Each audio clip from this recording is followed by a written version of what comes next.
A paz do Senhor, queridos amigos e amados irmãos, que a paz que excede todo o entendimento venha sobre a sua vida nesta oportunidade. E o meu desejo, querido amigo, irmão, irmã em Cristo Jesus, é que você esteja bem. A Bíblia diz que nós somos a família do Senhor, somos irmãos em Cristo Jesus. Então, crendo nessa verdade escrita na palavra, há essa preocupação em nosso coração em relação aos demais irmãos espalhados, não somente aqui próximo a nós, mas por todo o globo terrestre. E como irmãos em Cristo Jesus, há essa preocupação em saber como estão os nossos irmãos. Por isso, é o meu desejo, querido amigo, irmão, irmã em Cristo Jesus, que você esteja bem. Se não estiver, continue crendo no poder do Senhor, que Ele contempla a minha vida e a tua vida, e tem solução, tem milagre, tem resposta para a nossa vida. Meus amados, é com alegria, mais uma vez, Deus sabe do que eu estou dizendo, estou sendo sincero nas minhas palavras, é com muita alegria que eu venho aqui neste canal compartilhar as lições da escola dominical, as revistas da CPAD desse ano de 2022, o primeiro trimestre. É um trabalho que eu amo, é um trabalho que eu gosto, alegra o meu coração, a minha alma. Eu me sinto muito feliz, de fato e de verdade. É um trabalho que alegra o nosso coração, porque nós sabemos do resultado na vida das pessoas. Peço aos irmãos que continuem orando por nós, para que Deus nos dê graça, nos dê sabedoria e continue usando a nossa vida. Desde já eu agradeço a sua presença por aqui, que Deus abençoe a sua vida. Você, querido amigo, irmã em Cristo Jesus, que está aqui pela primeira vez e ainda não se inscreveu, em nome do Senhor, inscreva-se e ajude este canal a crescer e alcançar também outras pessoas. Vamos espalhar a mensagem do Evangelho a todos os cantos dessa nação. Amém, meus amados? Estamos aqui indo para a 11ª lição.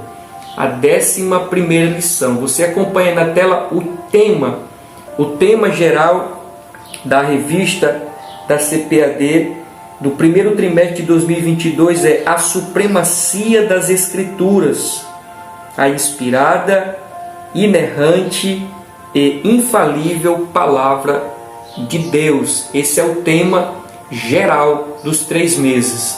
Você acompanha aí na tela o título da 11ª lição.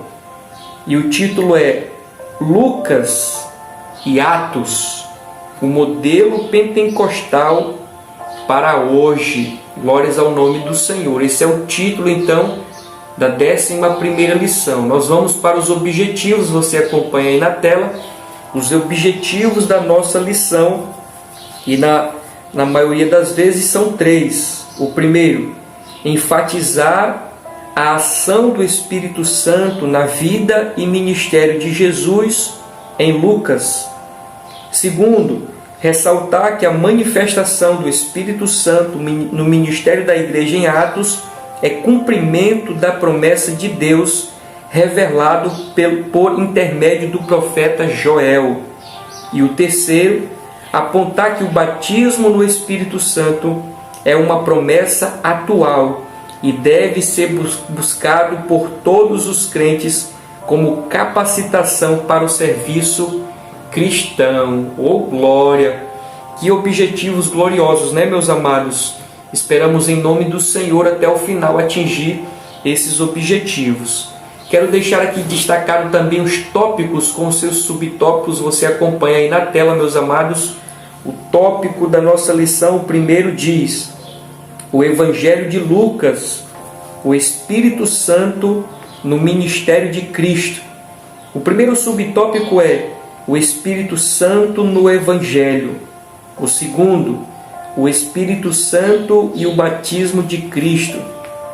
Terceiro, o Espírito Santo e a tentação de Cristo.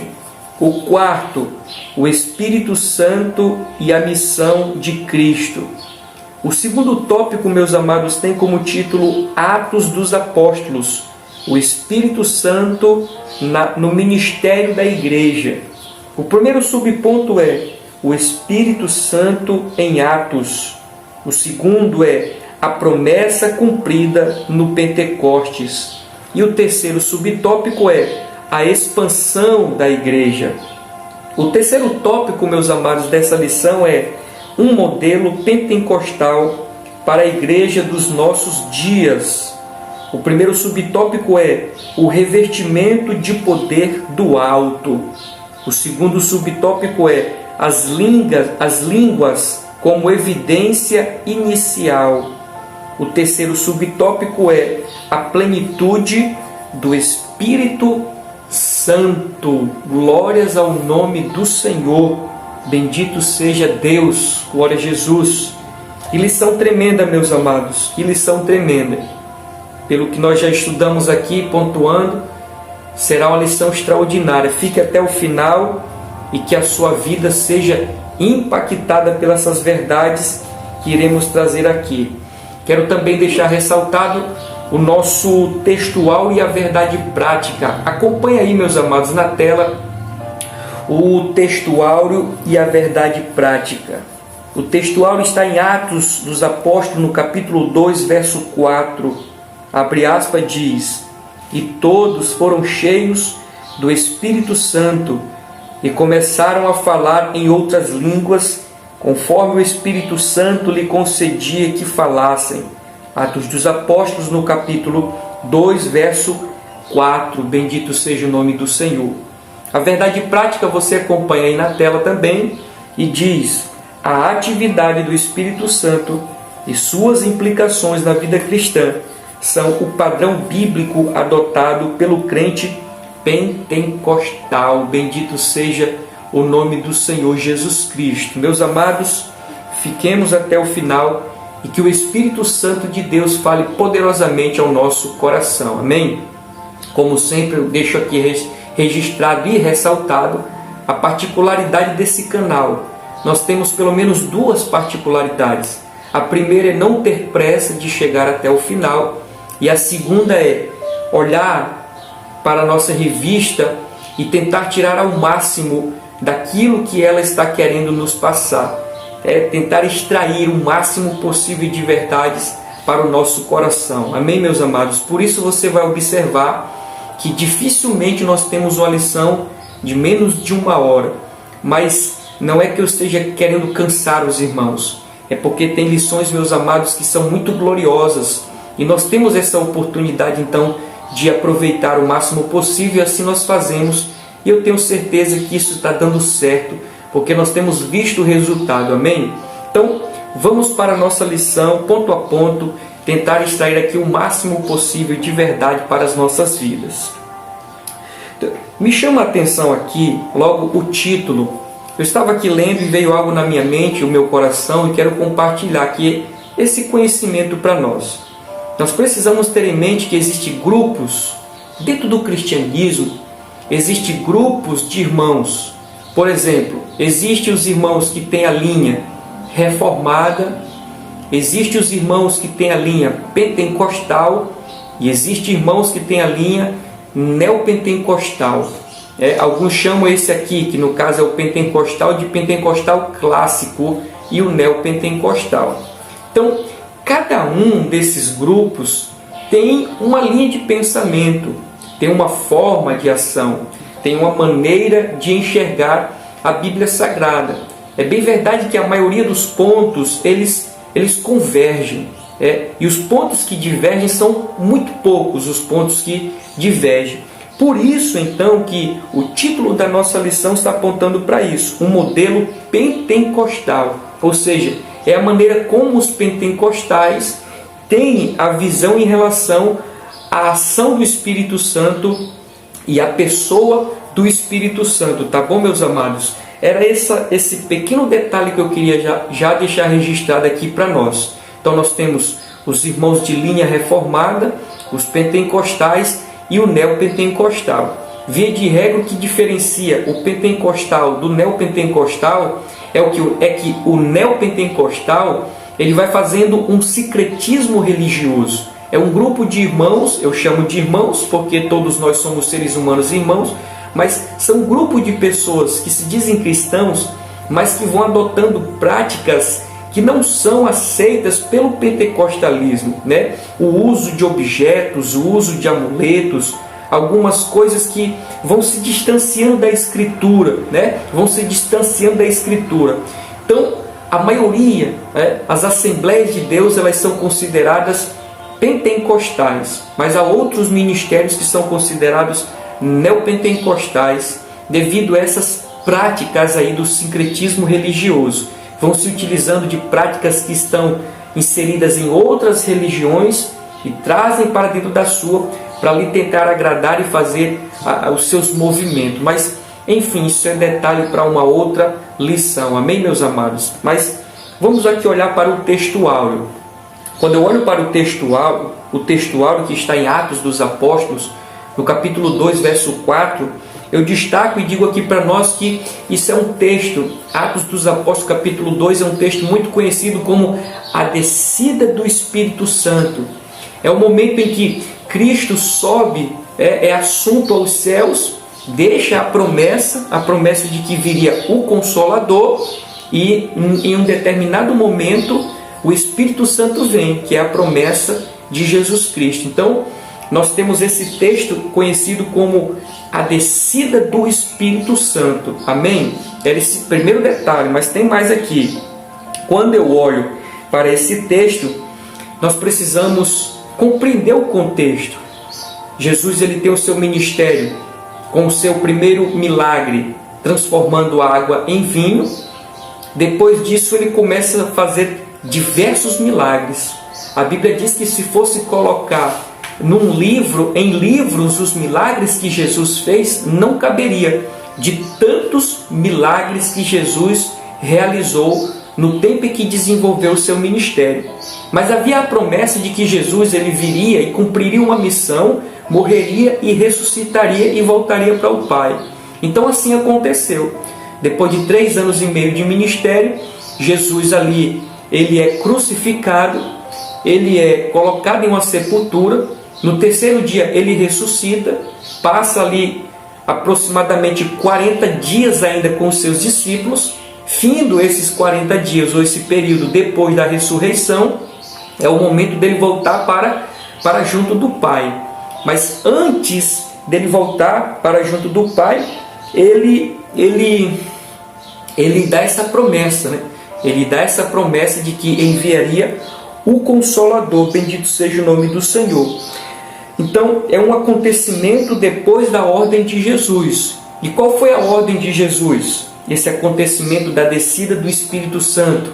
Antes de Jesus subir, ele não somente falou a respeito de que deixaria o Consolador, mas dá uma ordem. Ele diz: ficai em Jerusalém, até que do alto sejais revestido de poder. Então, nós temos uma promessa de Deus e nós temos de Jesus, uma promessa de Jesus que enviaria o Consolador, e também a ordem do Senhor que eles deveriam voltar para Jerusalém e ficar lá até que do alto eles fossem revestidos do poder. Eu quero que os irmãos acompanhem, por favor, 2 passagens aqui bem rápidas. Se você quiser anotar e trazer na sua aula, se assim você preferir, fique à vontade. Mas Lucas, verso 24. Lucas, capítulo 24, verso 49. Lucas 24, 49. Diz assim, meus amados, a palavra do Senhor. Então, voltando do sepulcro, anunciaram, verso 49, eu estou lendo é o 9, meus amados. Lucas 24, verso 49. E eis que sobreveio a promessa de meu Pai. Ficai, porém, na cidade de Jerusalém, até que do alto sejais revestido de poder. Aqui são as palavras de Jesus, próximo à sua subida ao céu. Ele diz: eis que envio sobre vós a promessa de meu Pai: ficai em Jerusalém até que do alto sejais revestido de poder. Bendito seja o nome do Senhor. Em Atos dos Apóstolos, no capítulo 1, versículo 8, Atos dos Apóstolos, no capítulo 1, versículo 8, olha o que diz a palavra: mas recebereis a virtude do Espírito Santo que há de vir sobre vós, e sereis minhas testemunhas, tanto em Jerusalém, como em toda a Judéia e Samaria e até os confins da terra. Essa foi a promessa do Senhor Jesus Cristo, a promessa de que enviaria um Consolador, e também dá uma ordem: fiquem em Jerusalém. Quando nós chegamos aqui em Atos dos Apóstolos, no capítulo 2, verso 4, nós vemos então essa promessa se cumprindo, que é aquilo que nós chamamos de a descida do Espírito Santo. Amém? Vamos para a nossa introdução. Tem muita coisa hoje, meus amados, muita coisa boa da parte de Deus. A introdução diz assim: Lucas e Atos são 2 volumes de autoria do médico amado, Lucas. Os relatos são escritos a partir de premissas históricas e teológicas. Registram que a unção do Espírito Santo repousava em Jesus. Também foi concedida à igreja. Desde o Pentecostes, o derramado Espírito Santo permanece como modelo para a igreja de Jesus Cristo. Então, quais são as informações que a gente extrai aqui já da introdução? É que o evangelho que foi escrito por Lucas e o livro de Atos dos Apóstolos, eles foram escritos pela mesma pessoa, Lucas, o doutor Lucas. Assim, algumas pessoas consideram ele como o médico, o doutor Lucas. Mas ele não somente tinha essa particularidade de doutor, mas percebe-se que ele era um historiador. É tanto que, mesmo ele não sendo discípulo ou apóstolo de Jesus, ele foi até lá e começou a levantar algumas informações. Diga-se de passagem, tanto o evangelho escrito por Lucas como Atos dos Apóstolos, ele foi encomendado, entre aspas, ele foi encomendado por um homem chamado Teófilo. Esse trabalho que Lucas desenvolveu, tomando aqui as informações, levantando as informações a respeito de tudo quanto passou no ministério de Jesus, foi um pedido de Teófilo. Lucas enviou para Teófilo essas informações aqui. Por isso que Lucas é considerado então um historiador, porque ele saiu fazendo pesquisa, ele saiu fazendo questionamentos, perguntando, se informando com um, se informando com outro, e chegou aqui a compilar esses 2 livros, o de Lucas e Atos dos Apóstolos. Bendito seja o nome do Senhor. O que mais nós encontramos na introdução? A introdução diz que há relatos históricos e teológicos. Não é porque um homem se dispôs a fazer o levantamento da vida de Jesus, a contar os relatos de Jesus, né? Por isso ele é considerado um livro histórico, que não há também doutrina, que não há assuntos teológicos. Pelo contrário, tem muito assunto também teológico. São livros doutrinários, são livros que também trazem doutrina, trazem ensino, trazem orientações. Não somente conta a história de Jesus. Por isso a lição está dizendo que tanto Atos como Lucas, eles têm premissas históricas e teológicas. Amém? Então, a revista continua dizendo que o Espírito Santo repousava sobre a vida de Jesus. E esse mesmo fato, ou seja, do Espírito Santo repousar sobre a vida de Jesus, isso passou também a toda a igreja. Saiu de Jesus e alcançou a toda a igreja. E no finalzinho da introdução, a introdução diz assim: desde o Pentecostes, o derramado Espírito Santo permanece como modelo para a igreja de hoje. Ou seja, como eu fiz o apontamento aqui, não era algo com validade. Ou seja, por um determinado tempo, por um determinado período. Essa ação do Espírito Santo, o mover do Espírito Santo, o trabalhar do Espírito Santo, não se deu somente no tempo de Jesus e dos apóstolos, mas é também um modelo para os dias atuais. É uma realidade para os nossos dias. É uma realidade para as nossas vidas. Se não me falha a memória, na lição passada nós falamos sobre os cessacionistas. O que são os cessacionistas? São grupos de irmãos que acreditam que a ação do Espírito Santo deu-se apenas no período dos apóstolos, porque na visão deles era necessário, visto que a igreja estava no seu início, era necessário que ela demonstrasse muito poder. Por isso, a ação do Espírito Santo foi da maneira como foi, mas ficou restrita no pensamento dos cessacionistas, ficou restrito naquele tempo. Nós não acreditamos assim. Nós acreditamos que, de fato, no início o Espírito Santo ele se movia com mais poder. Hoje ele continua, mas não com tanta ênfase, com tanta evidência, mas continua agindo, né? Devido à maldade do ser humano mesmo, a crueldade do ser humano, o esfriamento do ser humano, o fervor do ser humano está diminuindo, os homens estão mais humanos, mais mundanos, mais ímpios, e isso faz com que o Espírito Santo vá diminuindo a sua ação. Mas a ação do Espírito Santo, meus amados, não ficou restrita apenas no tempo dos apóstolos, serve para o modelo dos dias atuais. Amém, meus amados?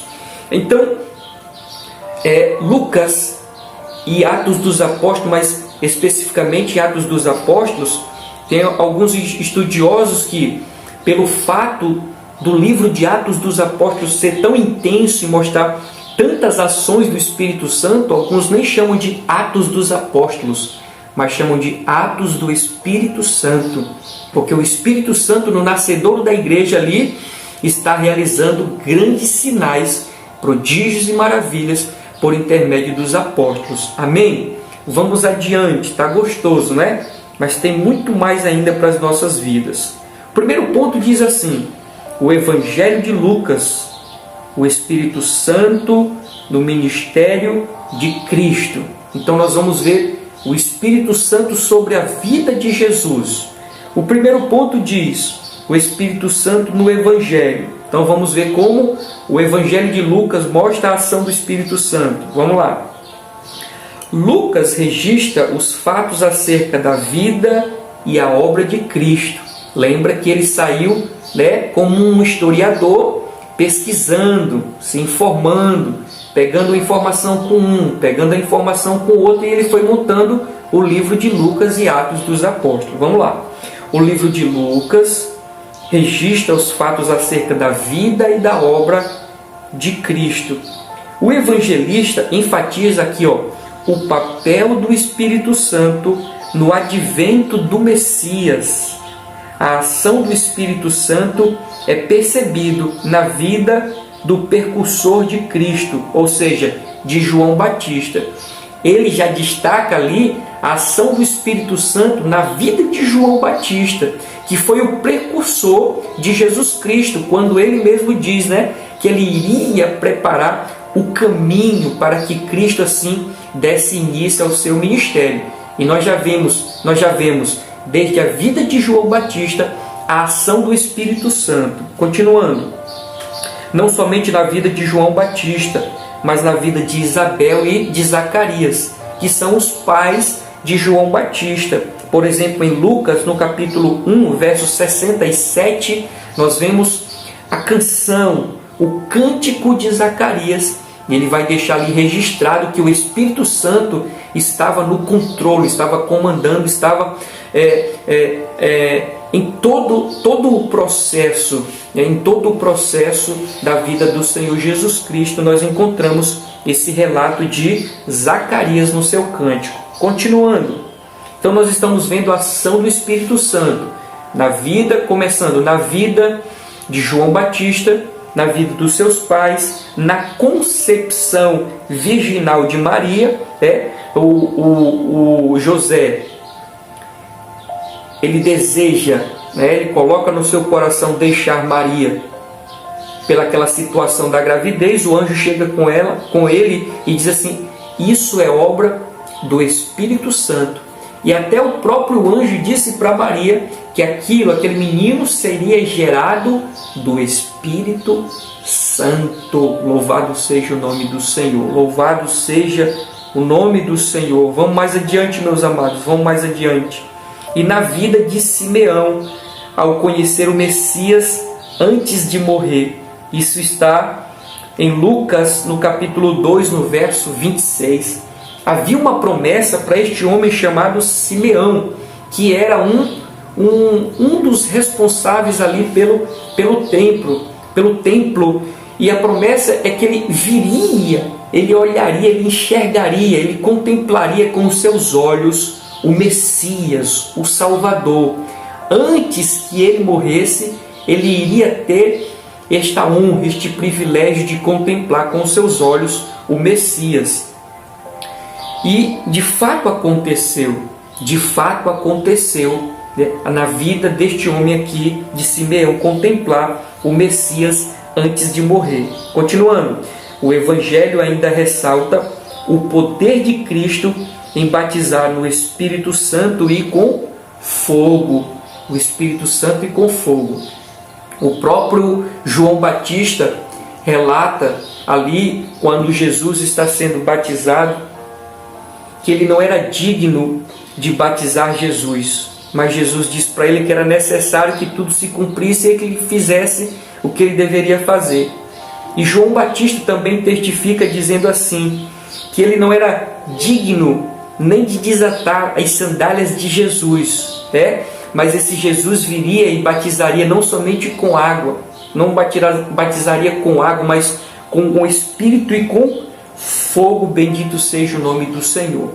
Então nós vemos aqui, meus amados, no Evangelho a ação do Espírito Santo na vida de Jesus, na vida de Isabel e de Zacarias, na vida de João Batista, na vida de Simeão, e em todo o livro nós vemos a ação do Espírito Santo. Avançando.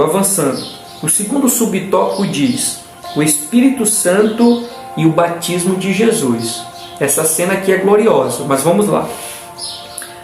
Ao descrever o batismo de Jesus no Jordão, Lucas informa que, estando o Senhor orando, o céu se abriu, o Espírito Santo desceu sobre ele em forma de pomba, e uma voz do céu que dizia: Tu és o meu Filho amado. O evento da descida do Espírito e a voz que o identificava como Filho de Deus tinham como propósito marcar o início do ministério público de Jesus. Também serviram como sinal para João Batista confirmar que Jesus era o Cristo. Bendito seja o nome do Senhor. Então o segundo ponto fala a respeito daquela cena gloriosa que eu acabei de citar ainda agora há pouco para os irmãos. João Batista está ali no rio batizando e vem Jesus agora se aproximando. E ele desce as águas. Tem ali aquele diálogo que eu citei para os irmãos de João Batista, dizendo: eu não sou digno de te batizar, você que deveria me batizar. Mas Jesus diz: é necessário que tudo se cumpra. E quando Jesus ali vai sendo batizado, vem o Espírito Santo em forma de uma pomba e repousa sobre Jesus, e uma voz dizendo: esse é o meu Filho amado. E diz a lição que isso tinha um propósito, né? Tinha um propósito de dizer a todos que ali estavam que aquele era o Messias, que aquele era o Filho de Deus, o prometido, aquele que traria salvação, o resgate, que traria a solução para aquilo que o povo estava necessitado. É bem verdade que o povo não compreendeu a missão de Jesus.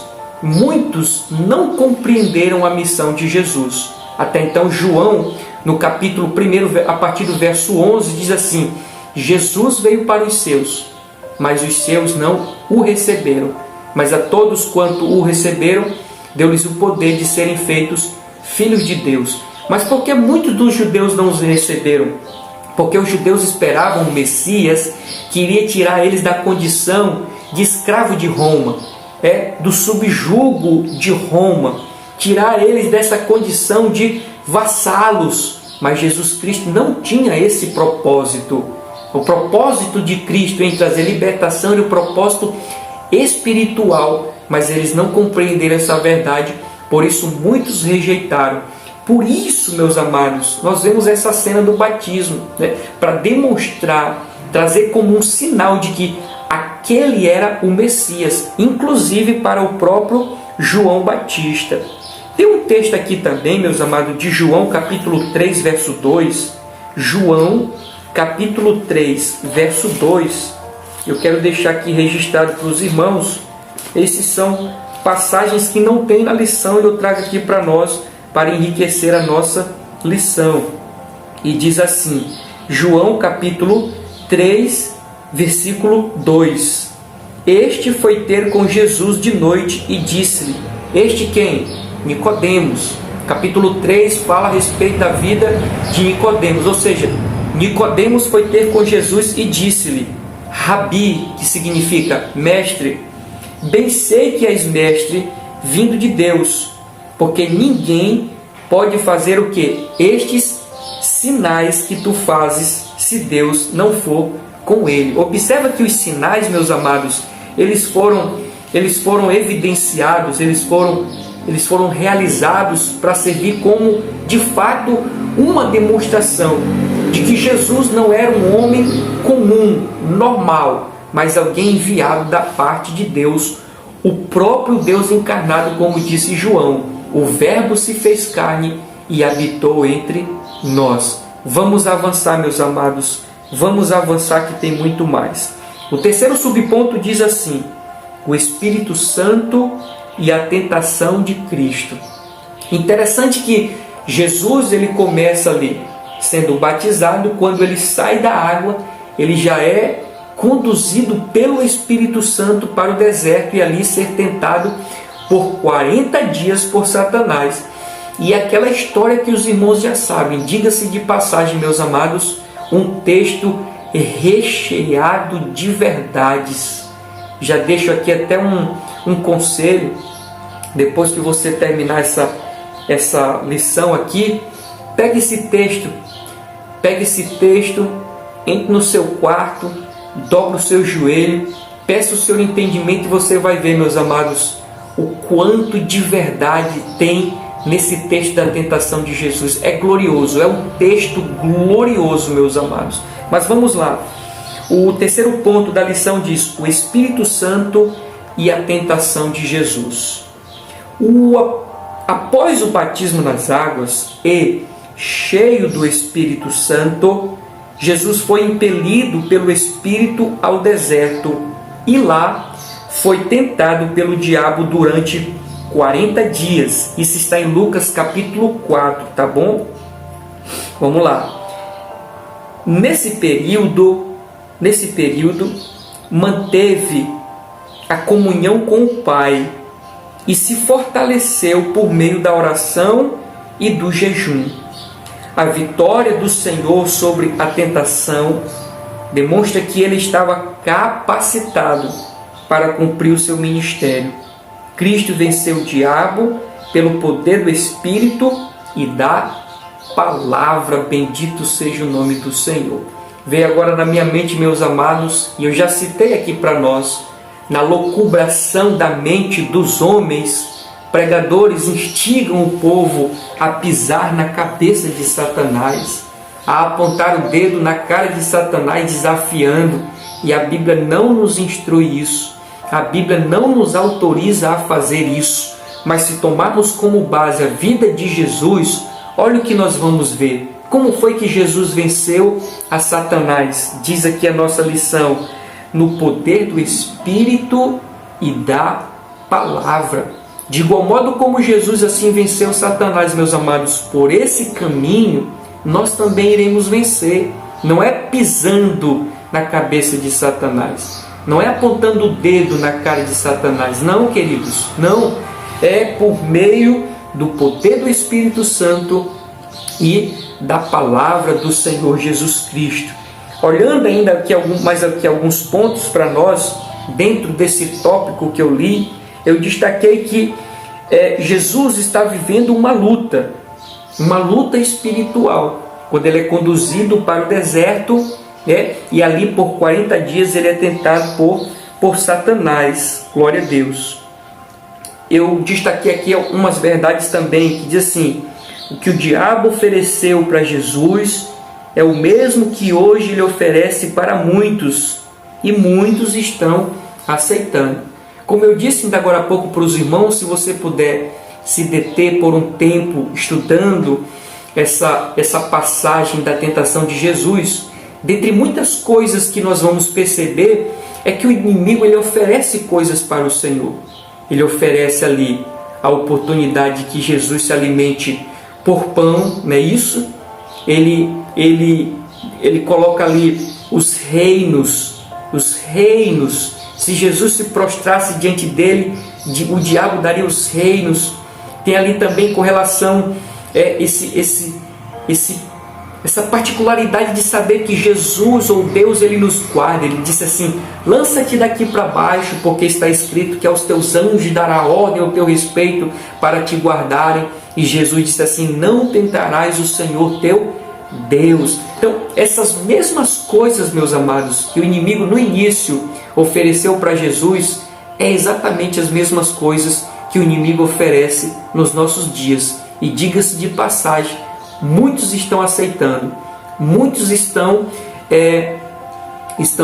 recebendo o que o inimigo dá, comendo pedra achando que é pão, estão recebendo glória desta terra e estão vivendo uma vida de tentar a Deus, né? Por exemplo, estão no mundo, estavam na igreja, estão no mundo, estão desfrutando dos prazeres da terra. Alguém que já esteve na presença do Senhor. E todo desviado sabe que Jesus vai voltar. Todo desviado sabe que ele não está vivendo uma vida certa. Todo desviado sabe que o certo é estar na igreja, em comunhão com os irmãos, adorando ao Senhor Jesus Cristo. E todo desviado, ele tem essa esperança de que antes que Jesus volte, né, ele se arrepende, ele volte para a igreja. Todo desviado tem esse pensamento, é tentar o Senhor Deus, é tentar. Então é assim que estão vivendo as pessoas, meus amados, caindo no engodo de Satanás, caindo nas mazelas de Satanás. Bendito seja o nome do Senhor Jesus Cristo. Eu coloquei aqui as atitudes corretas diante da luta que Jesus teve e que nós também temos. Qual foi a atitude que Jesus teve? E qual é a atitude que nós devemos ter? Você observa que Jesus manteve a comunhão com o Pai. Olha só, Jesus teve a comunhão com o Pai, ele manteve a comunhão com o Pai. Estou na luta, Jesus manteve a comunhão com o Pai. Estamos na luta, precisamos manter a comunhão com o Pai. E ele não somente manteve a comunhão com o Pai, mas também se fortaleceu. É o que nós vamos ver na lição. Se fortaleceu por meio da oração e do jejum. Por meio da oração e do jejum. Por isso que eu coloquei que essas são as atitudes corretas. Diante da luta, precisamos nos fortalecer a nossa comunhão com Deus, né? E também estar em oração, estar em jejum, estar em comunhão, porque esse é o caminho inevitável da vitória, meus amados. Vamos mais adiante. O Espírito Santo e a missão de Cristo. Nós vimos o Espírito Santo sobre a vida de Jesus, e aquilo demonstrando um sinal de que ele era o Messias enviado da parte de Deus. Agora nós vamos ver o Espírito Santo na questão da ação no ministério de Jesus. Vamos ver o que diz a leitura da nossa lição. Vencida a tentação no deserto, Jesus voltou a Galiléia, conduzido pelo Espírito Santo. Após ministrar em alguns lugares, dirigiu-se para Nazaré, Na sinagoga, ao abrir o rolo de Isaías, leu a passagem que diz, abre aspas, o Espírito do Senhor é sobre mim, fecha aspas. Ao terminar a leitura, o Senhor afirmou, hoje se cumpriu esta escritura, fecha aspas. Aqui, o Senhor declara que a unção do Espírito qualifica o seu ministério para evangelizar, curar, libertar e restaurar os pecadores. Bendito seja o nome do Senhor. Já ministramos aqui, meus amados, em lições passadas, a indispensável presença do Espírito Santo na nossa vida, seja para chegar até o final da nossa vida espiritual, ou seja, ir até o final e sermos coroados, alcançarmos a nossa salvação. Não há como chegar até o final da nossa caminhada sem o Espírito Santo, assim como também não há como desenvolver o trabalho ao qual nós fomos chamados.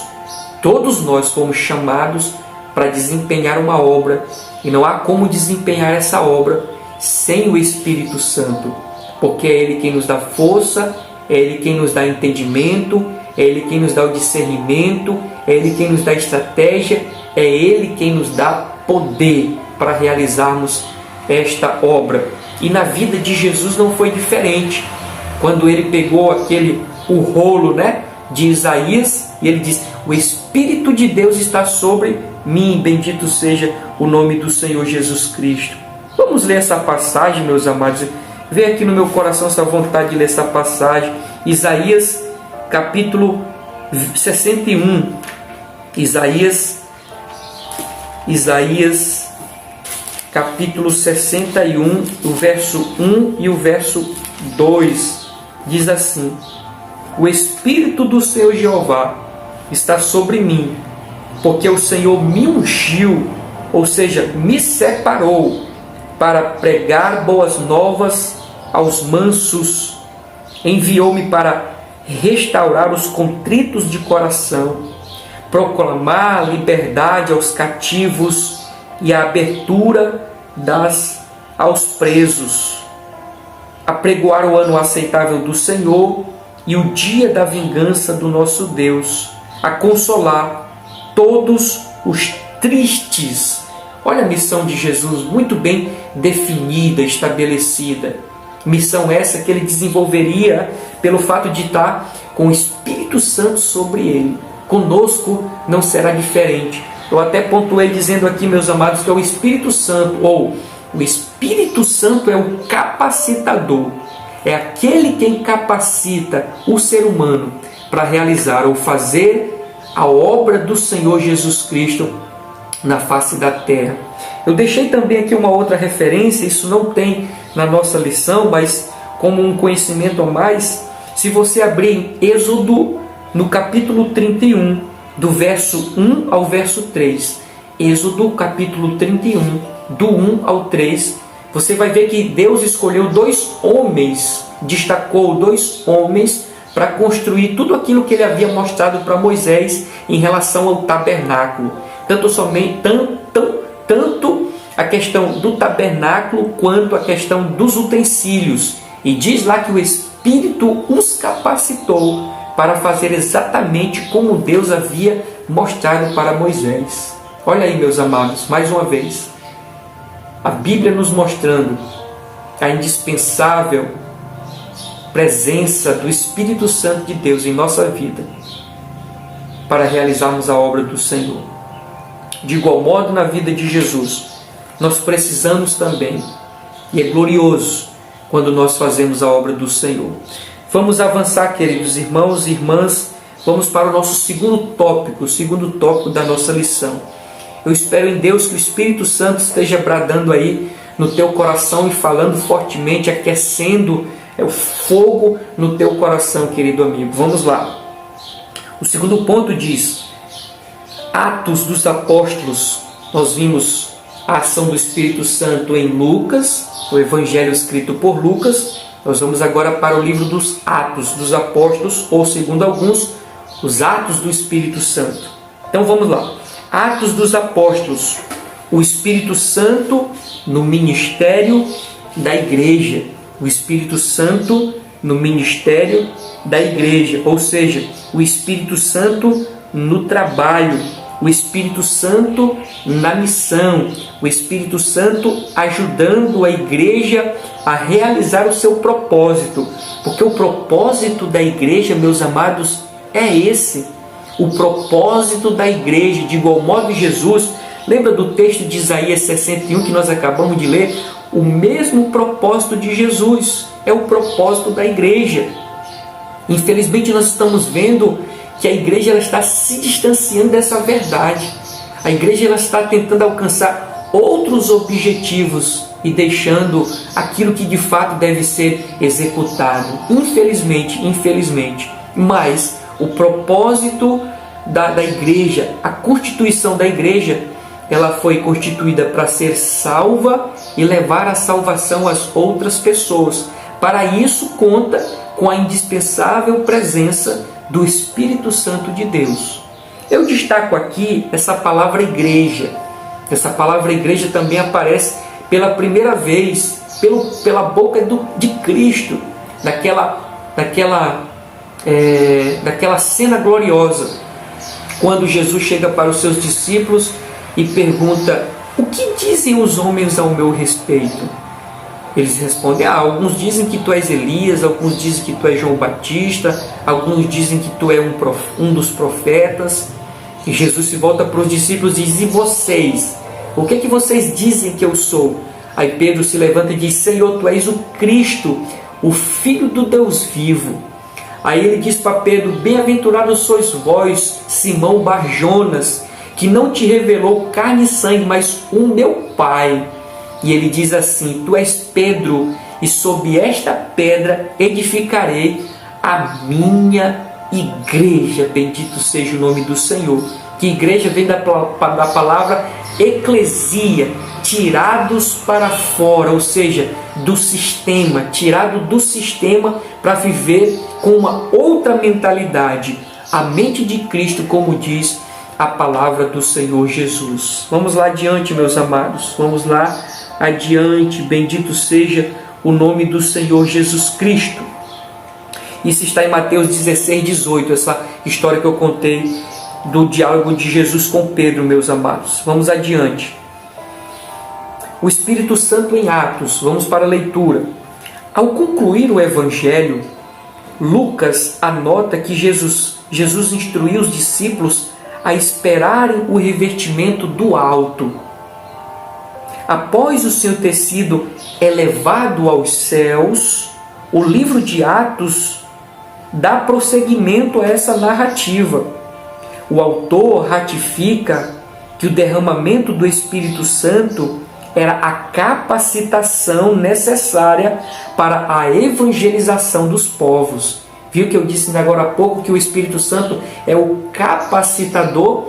Aqui nós estamos vendo que era necessário que os discípulos, os apóstolos, fossem capacitados para dar continuidade a um trabalho que Cristo deu início. Vamos adiante.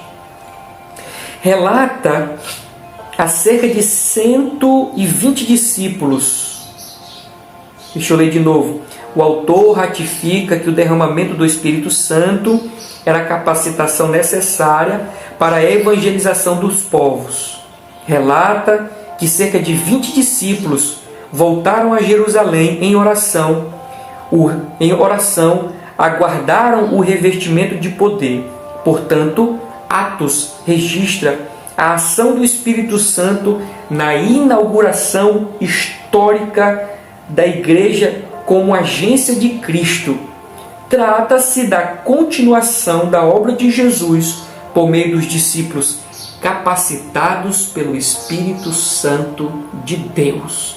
Que tópico glorioso, meus amados, que tópico glorioso, que verdades tremendas contidas aqui nesse tópico. Eu quero destacar aqui para os irmãos dizendo assim: nós poderíamos resumir esse tópico dizendo da seguinte maneira: aqui estão os requisitos para viver o derramamento do Espírito.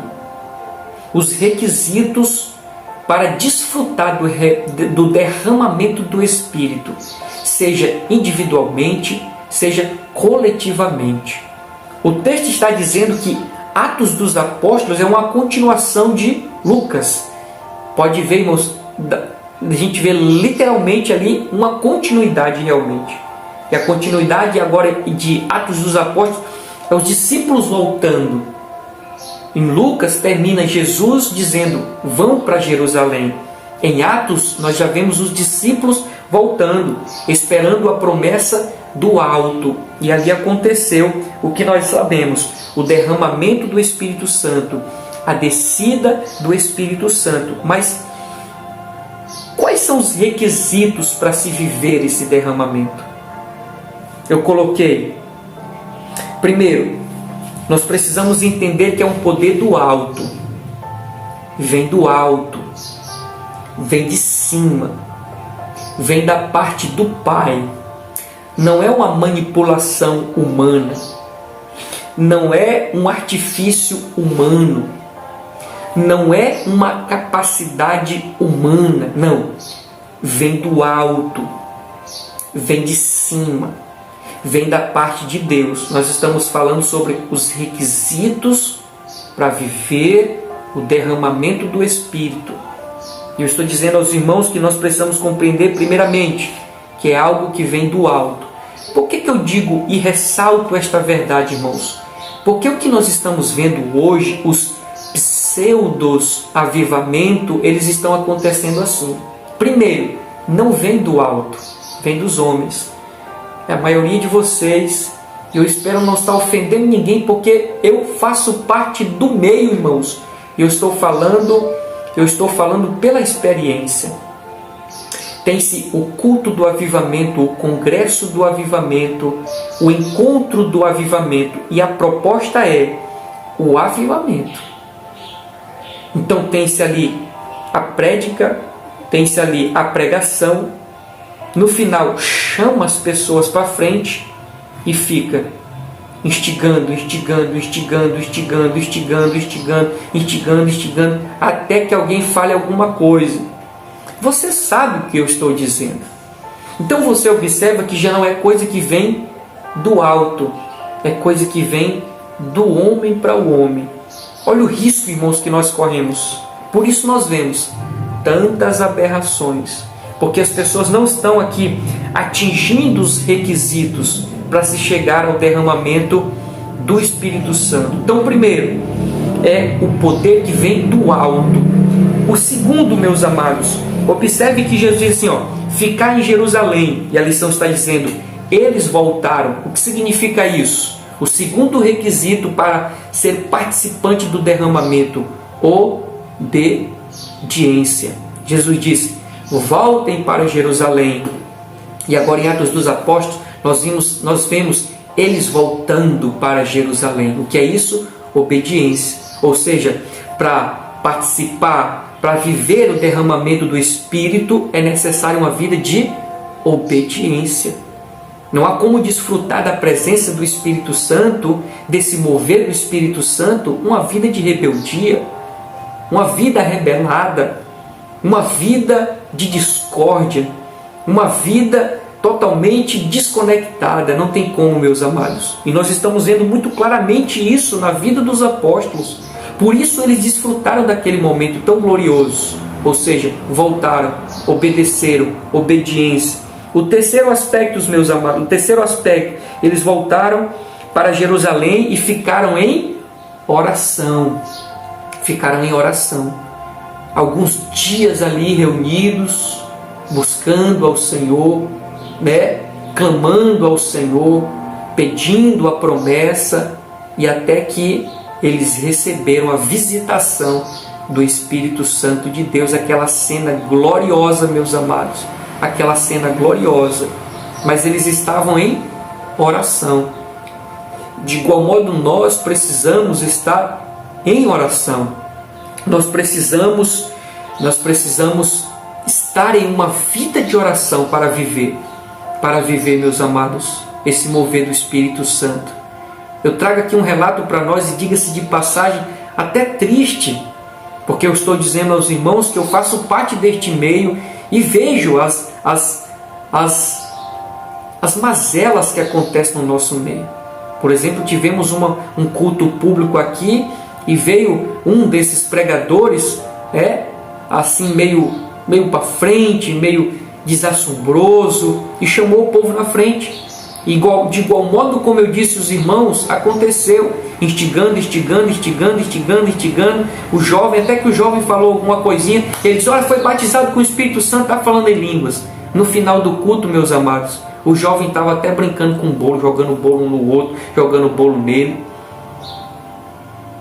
Como é que pode uma vida assim, que foi há 5 minutos atrás impactado pelo poder de Deus, segundo, visitado pelo Espírito Santo, já está na brincadeira? Eu não consigo enxergar o Espírito Santo num negócio desse, irmãos. Sem contar que é necessário uma vida de oração. A quarta situação, meus amados, como diz aqui a lição,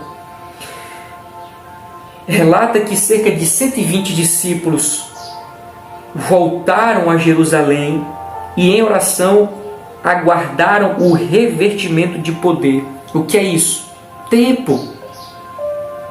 Há um tempo de consagração, de busca, um tempo de humilhação, um tempo de quebrantamento. Não é de uma hora para outra, assim eu creio. Houve ali um tempo, um período, eles buscando, se quebrantando, se humilhando, clamando. Um tempo. Precisa-se de um tempo. Então, esses são os requisitos, meus amados, na minha interpretação e segundo o que eu encontro na Bíblia, os requisitos para um verdadeiro derramar do Espírito Santo. É algo que vem do alto, uma vida de obediência, uma vida de oração e a questão do aguardar, do tempo. Não é de uma hora para outra. Aqui no final ainda desse tópico, diz assim: portanto, Atos registra a ação do Espírito Santo na inauguração histórica da igreja como agência de Cristo. Trata-se da continuação da obra de Jesus por meio dos discípulos capacitados pelo Espírito Santo. Bendito seja o nome do Senhor. Ou seja, a igreja, a começar dos apóstolos, foram os promotores, aqueles que promoveram o avanço do Evangelho, o avanço do reino, a proclamação do Evangelho, a salvação de outras pessoas. Eu digo, os discípulos cumpriram cabalmente e fielmente o ministério que foram chamados. E nós, como igreja, que somos os agentes de Deus na terra, estamos cumprindo, meus amados?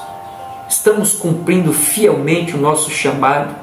Estamos honrando o chamado de Deus na nossa vida? Ou será que nós estamos relaxando, descumprindo, sendo desobedientes, meus amados? Reflita um pouco aí. Reflita. Talvez você esteja se pensando: a minha vida cristã está tão mesquinha, minha vida cristã está tão apática, eu estou tão apagado. Sabe o que é, irmão? É porque nós relaxamos em relação à obra. Comece a fazer a obra e você vai ver. Ah, mas eu não faço parte de secretaria de missão. Ah, eu não sou um pastor, eu não sou um obreiro. Não precisa, irmão. Não precisa.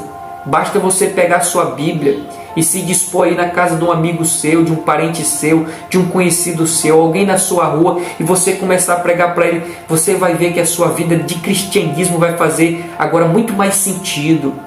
Porque, meus amados, esse é o propósito da igreja. Como será, irmãos? Os discípulos, os apóstolos, eles passaram um bastão para nós lá na alta. Como nós iremos passar esse bastão para a próxima geração que vem? Deus nos escolheu para fazer a diferença. Façamos a diferença, irmãos.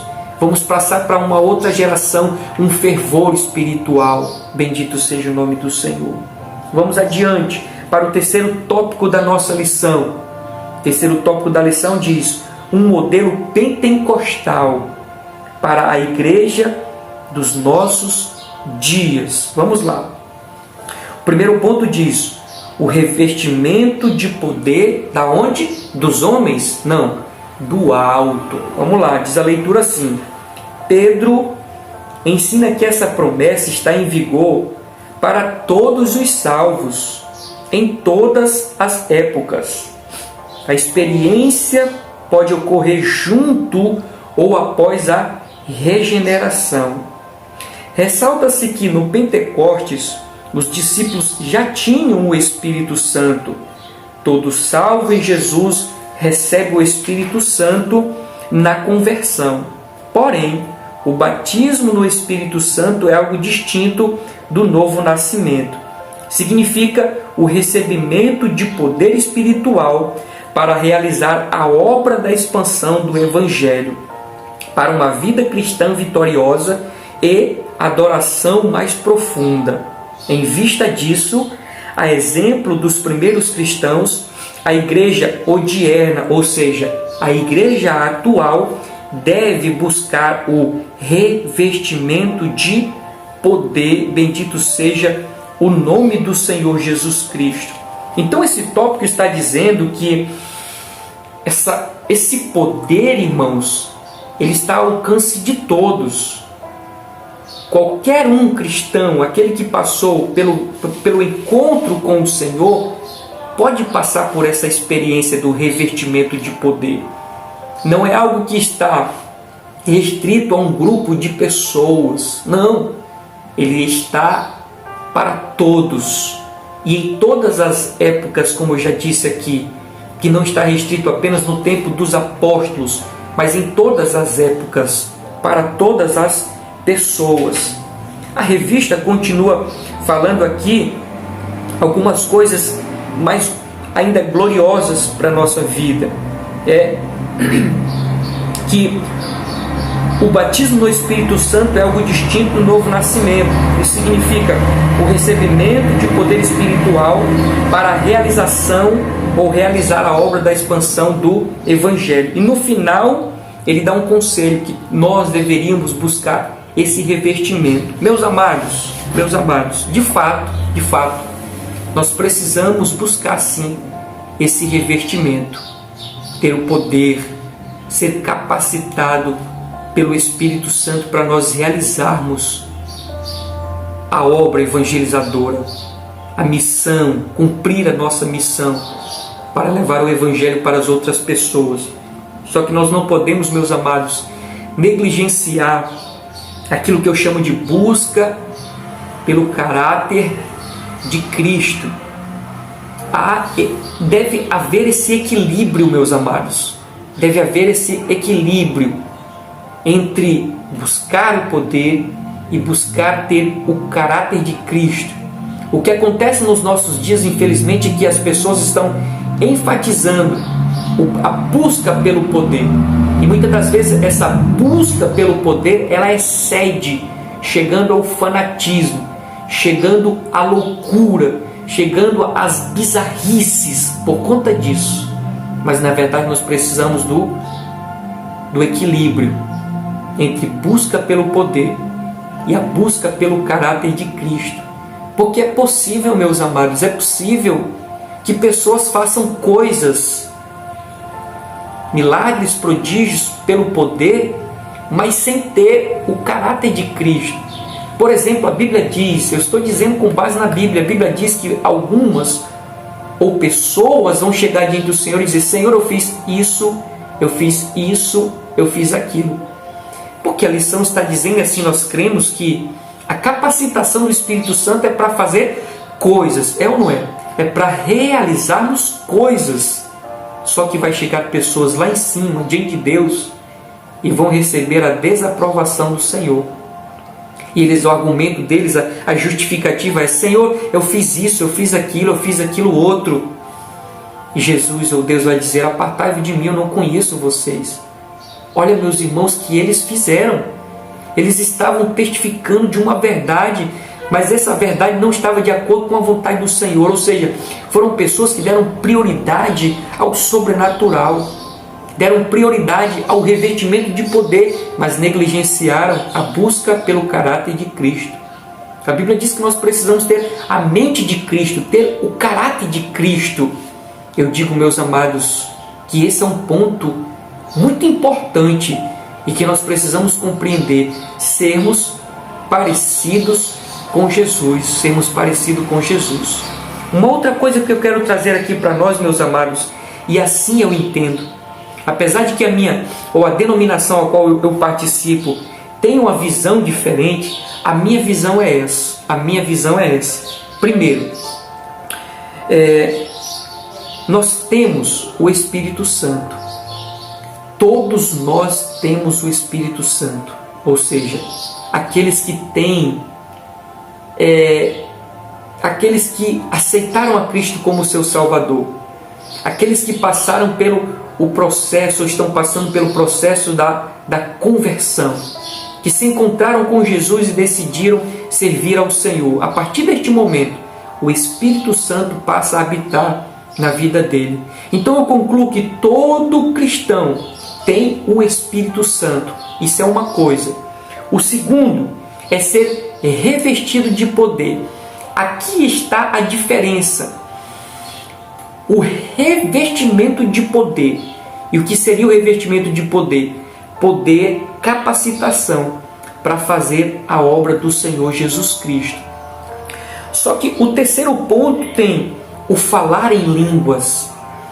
A questão é que nós assembleiamos acreditando que aquele que é batizado, ele tem por evidência o falar em línguas. Mas, meus amados, nós precisamos entender que uma coisa é ser revestido de poder e outra coisa é falar em línguas. O que acontece? A grande confusão é que nós precisamos entender, na verdade, que o falar em línguas é um dom. Se falar em línguas é um dom, significa que nem todos vão ter este dom. Nem todas as pessoas vão ter o privilégio de falar em línguas. É bem verdade que a nossa lição, e eu também concordo com isso, que nós precisamos buscar, busque se você deseja, busque. Mas uma coisa é certa, irmãos, nem todos vão falar em línguas. Então é possível que alguém seja revestido de poder, tenha poder, faça muitas coisas sem falar em línguas estranhas. Então eu faço essa distinção entre ter o Espírito Santo, ser revestido de poder e falar em línguas. Ou seja, nem todo aquele que é revestido de poder vai falar em línguas. É assim que eu acredito, irmão. É assim que eu acredito. Então nós vemos muitas das vezes um apelo exacerbado, aquela pressão para que alguém fale em línguas, quando na verdade nem todos vão falar em línguas, mas todos podem ser revestidos de poder. Assim eu acredito. Todos podem ser revestidos de poder, mas esse revestimento de poder não significa que eu vá falar em línguas estranhas, porque eu posso ser revestido de poder, mas sem falar em línguas, porque falar em línguas é um dom, e nem todos têm o mesmo dom. Nem todos são profetas, nem todos têm a interpretação das línguas, porque são dons. Amém, meus amados? Vamos adiante. O segundo subponto, que é exatamente a explicação que eu estava dizendo, né? As línguas como evidência inicial. A palavra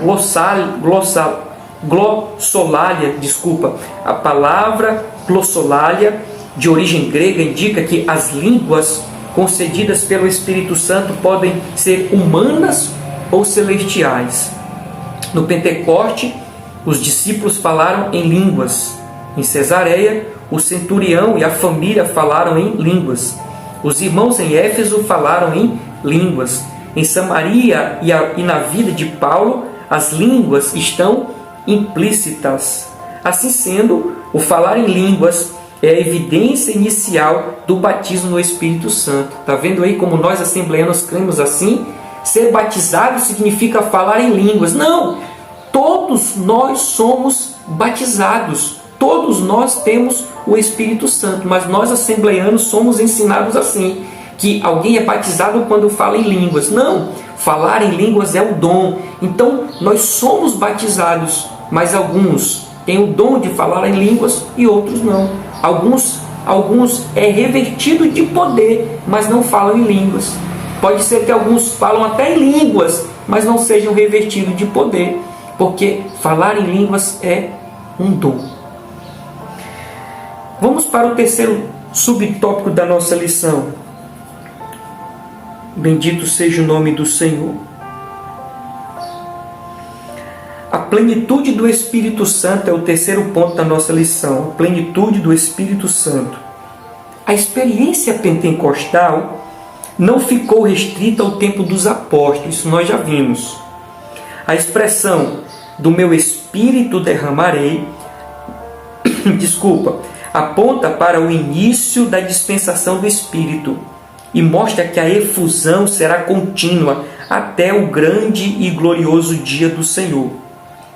A plenitude abrange o fruto do Espírito e as manifestações espirituais, tais como as profecias, os sonhos, as visões, os prodígios e os sinais.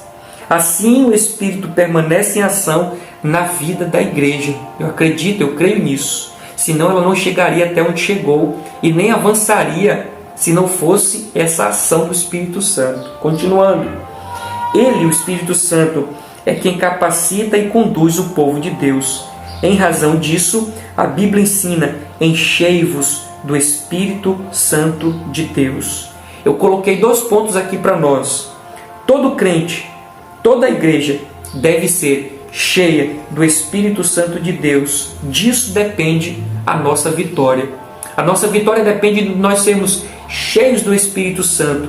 A vitória da igreja em geral, de uma denominação, depende dessa particularidade de ser cheio do Espírito Santo de Deus. O segundo apontamento que eu faço aqui é uma pena ver o que estão fazendo com o Espírito Santo, ou como se do Espírito Santo fosse. Então nós vemos, meus amados, e não significa que dentro do meio pentecostal não haja, mas dentro do meio neopentecostal isso é mais evidente. Nós vemos aberrações, como se do Espírito Santo de Deus fosse. Sabe um dom, meus amados, que nós precisamos buscar com urgência nos nossos dias? É o discernimento dos Espíritos. A Bíblia diz assim: não creiais em todo espírito. Não é pecado, meu amado, você desconfiar. Não é pecado você estar com o pé atrás. Não é pecado. A Bíblia diz que nós não deveríamos confiar em todo o espírito. E a Bíblia também diz que muitos espíritos saíram para enganar as pessoas. E o que nós precisamos nesses dias é este dom chamado discernimento do Espírito, para que Deus nos dê essa capacidade para dizer: aquilo é meu, aquilo ali, aquela manifestação não é minha, não vem da minha parte. Porque, irmãos, o que nós estamos vendo nos nossos dias são verdadeiras aberrações. Pessoas cuspindo na boca do outro como se a saliva dele fosse alguma coisa. Pessoas botando água e cuspindo no rosto das pessoas como se aquilo fosse gerar poder. E disso para frente, meus amados, misericórdia, misericórdia. E eles dizem que é a ação do Espírito Santo. Que Deus tenha misericórdia da minha vida, da sua vida. Que Deus tenha misericórdia da igreja. Mas nós precisamos desse revestimento do Espírito Santo, desse discernir dos Espíritos, meus amados. Amém?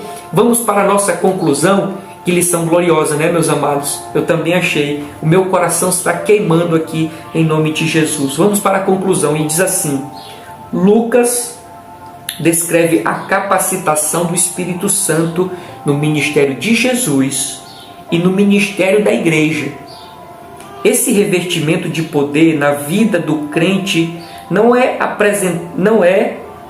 apresentado como dom para a salvação, mas como a unção dos salvos para o testemunho e o serviço cristão. Esse é o padrão bíblico adotado pelo pentecostal, submisso aos ensinos da Sagrada Escritura, porque a Bíblia é a nossa regra de fé e de prática. Nós cremos no que ela nos diz e nós vivemos e praticamos o que ela nos manda fazer. Ou seja, com base no que a Bíblia diz, assim nós iremos vencer, por isso viver. Por isso ela é a nossa regra de fé e prática. Agora observe que a própria conclusão diz que esse poder, esse revestimento de poder não agrega para a nossa salvação. Não agrega, irmãos. Entenda isso. E eu não estou desestimulando os irmãos a buscar, mas entenda, não agrega para a nossa salvação. O que agrega de fato para a nossa salvação, meus amados, é o caráter de Cristo em nós. Sermos cada dia mais parecidos com Jesus. Amém, meus amados? Você que chegou até o final, que não é inscrito no nosso canal, em nome de Jesus, nos dê esse apoio, nos dê esta força. Não deixe o seu like, né? Deixe o seu like, deixe o seu comentário. Isso se chama engajamento, meus amados. Conforme o comentário, conforme o seu like, nós vamos sendo recomendados para outras pessoas. Se esse estudo, se esse ensino foi válido para a sua vida, em nome de Jesus nos ajude. E se assim Deus permitir, querendo Ele, eu espero você na próxima lição, no nome do Senhor Jesus. Receba a graça e a paz do Senhor. Amém e amém.